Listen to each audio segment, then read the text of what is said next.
Right, welcome back. So, it's a bit of an echo in here.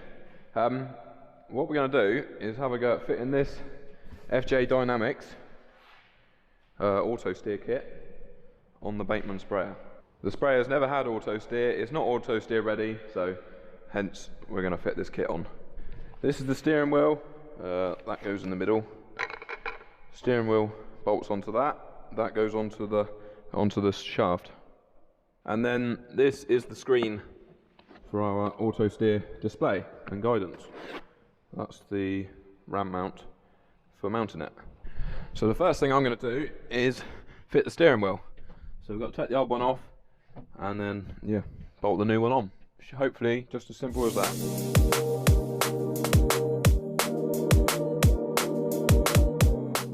Right, so as you've just seen, I got the steering wheel off with a bit of persuasion from a chisel and a lever bar, because the shaft is tapered, so it's pretty well seized on there. With the kit you get a whole range of different adapters.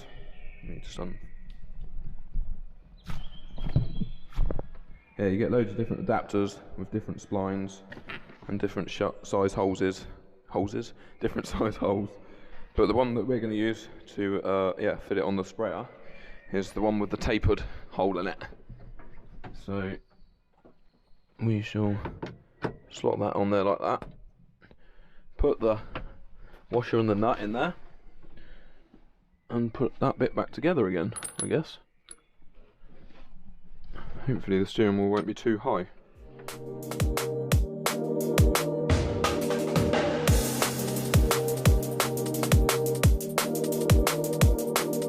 Right, so steering wheel is on. It all seems to fit okay so far. So this is the bit, that black unit there, that's the motor that's going to turn the steering wheel.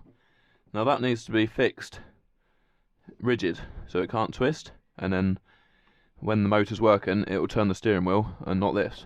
So yeah, this could take a little bit of working out how I'm going to do it. I'm going to have to take this plastic back off again, what I just put on, because we've got to fit one of these brackets, either that one, you get a sort of variation of different brackets, that one or probably that one that I'm going to use. Yeah, so that needs to clamp to the pole, and then that needs to screw to that black unit that was twisting around to stop it from twisting. Right, we're getting somewhere. I've managed to get that clamped on there, which is fitted quite well. So then that's not stopped that unit from twisting, and it's just the steering wheel that turns. Only thing is I might move it because that plug's meant to be round the back. Alright, so I just moved it. The plug socket is now round the other side, which is where all the wiring's going to go. Tighten that up. The only thing I've got a slight problem with is I'm not sure how all this cowling is going to fit back on with that in the way, so we might have to modify that a little bit. Yeah, so I'll probably leave these bits of plastic off for now until I work out how I'm going to get them back on. But so far so good. That is the steering wheel on. Actually, I've still got to put a couple more bolts in there, but apart from that,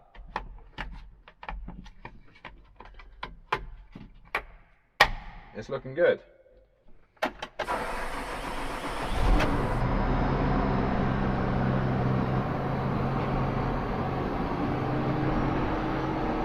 So the next thing I've got to do is work out where I'm going to put the screen, but there's not many places to fit it, to be honest. Probably end up being over here somewhere, if I can screw it to the side of here, the ram mount.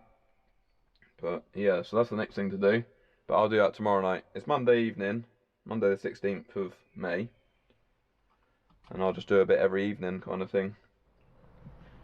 Right, Tuesday evening, so we're going to have a go at mounting the screen tonight. That is the screen. That's the ram mount that it fixes it to wherever we mount the ram mount. We're not really spoilt for choice on where to put it, so I am thinking right about there somewhere. Hopefully that will work. Yeah, I think that might work. There, just like that. The light's not very good in here, is it? You can't see very well. Right, we've got a bit of light on the situation now. You might be able to see.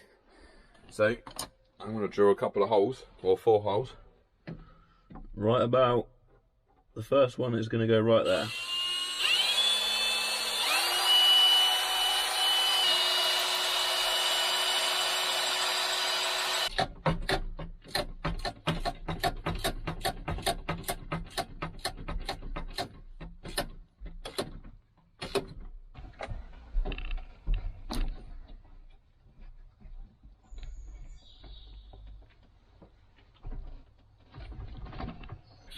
Oh yeah, I think that should work quite well there, as long as all the wires fit in okay. Right, I've put the receiver bar together. That's got to go on the roof. The only thing is that there's actually nowhere to bolt it to on this roof. Whereas normally on a tractor cab, you have a couple of bolts in the cab roof for lifting the cab off, but this hasn't got that, so. And then that bracket, not that you can see, that bracket there, that's where it bolts, supposed to bolt to the roof. But what I'm thinking about doing is bolting it to this metal bar right here. That's if the cables will reach, to be honest. That's the other thing I need to work out, is whether all the cables from here will reach into the cab. They should do. Right, we're making progress, or I'm making progress, with this auto steer kit. I'm almost done. Well, I've got everything bolted on. I've just got lots of cables that need sorting out and tidying up. I've got the screen switched on, look. I've got to do some put in all the measurements and that for the machine, and run through some calibrations. I'll show you what I've done with fitting the domes. The other thing I've been doing is sorting out the reversing camera for the sprayer, because that stopped working. I've got a new cable for it because it's the cable that is knackered. Yeah, so I've bolted the receiving domes on the back here. Just like I said, I've just got to do lots of cable tying. Got the cables going into the back of the cab. I've got the cab lifted up so I could feed them all through into the top of the cab. The only thing I haven't fitted just yet is the steering angle sensor. This, along with this plate, goes in here. I've got to bolt it on there, and then it somehow knows which angle the wheels are pointing at. But I was going to try it without that to begin with and see how well it works, because the only way I can get cables into the cab is through the roof. There's no way of getting cables up through the floor. Yeah, so the next thing for me to do is to take it outside and try it. We've got 26 satellites there. We're not going to be running on RTK, we're just going to be running on EGNOS to begin with and see how that goes. This roof's quite cool the way it goes up and down. It's got an air ram, and to make it go up you undo these latches and then start the engine, and it pressurizes it up with air. And then to let it back down again, I'm going to move it out of the way. Press this button here. Oh, and it comes down pretty quick. You just got to watch your fingers. I'm going to get the ladder out of there. Right, welcome back. So, I'm out putting some fertiliser, some liquid in, on some grass fields. This is the second field that I've done this afternoon. Oh, there's a big hole there. Watch the hole. I hit that hole when I was mowing, and I nearly hit the roof, so I won't forget that one in a hurry. Yeah, so I've been using the auto steer. We had to change a few sensitivity settings and things like that, get it all set up, but I think I've cracked it now. So I'm just going around the headland, and then I'll show you how it works. We'll just negotiate this pole. It's the trouble with fertilising with the boom. You've got to go around the poles. Alright, we'll get lined up. I've just finished the headland. We're going to do an AB line, so I'll show you that. We click on start, and which one is it? This one, I think. Straight line. We can either do straight line or curved line. Straight line. If I press A now, and we will start driving, it's dropped a pin. I am fertilising at the same time as marking out the AB line. But yeah, I've cut the sprayer is 24 meters, but I've set the track width down to 23.5 because we're not running on RTK, we're running on EGNOS. So, but it was working okay in the other field. Yes, I'm coming up to the other end of the field now. Right there, look. I'm going to press B, save. I've got to call it something. We'll just call it that for now. Oh, that already exists. I must have pressed the same button in the other field. Press save. Just turn the booms off. Yeah, we'll just call it V, save. So that's it. We've got all our AB lines, look, to follow. We'll turn around. We're going to turn around and see if we can get locked onto a line.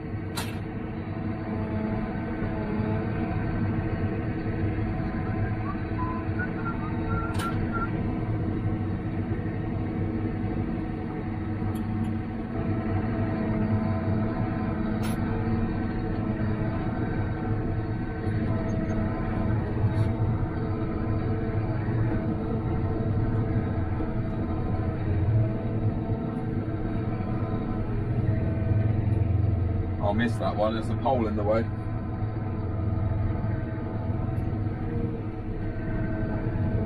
Right, so I'm going to switch my sprayer on. I'm going to get reasonably close to the line. Where is it? There we go, that. And then I just have to press auto steer, start, and we're away. Just going to turn the steering wheel.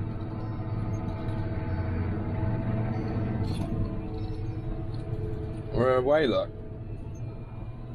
Following that line. That's what it looks like on my screen. So we're going to go up here, and then we're going to come down, and in between those two. But it's doing the job anyway.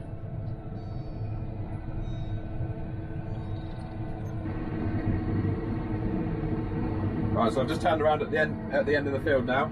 I did go around the pole as well. Right, we'll pull forward, switch the boom on, press auto steer.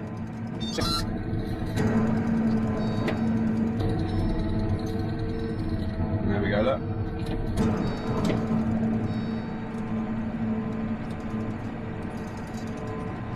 We're on it. It's weird seeing the steering wheel move by itself.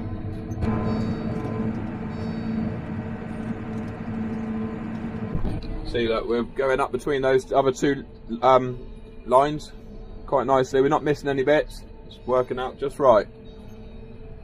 I'm going along at 14k, and it seems to be just working absolutely fine. It's not struggling at all. I mean, on a normal auto steer that's integrated, it's doing this. It's going from left to right a little bit. It's just that you don't notice it because the steering wheel's not moving. Right, I'm done with work for today, so I'm going to edit this video tonight. Let me just end the job, just so that it's safe whilst I go down the road. And yeah, any questions, stick them in the box below, and I'll see if I can help you out.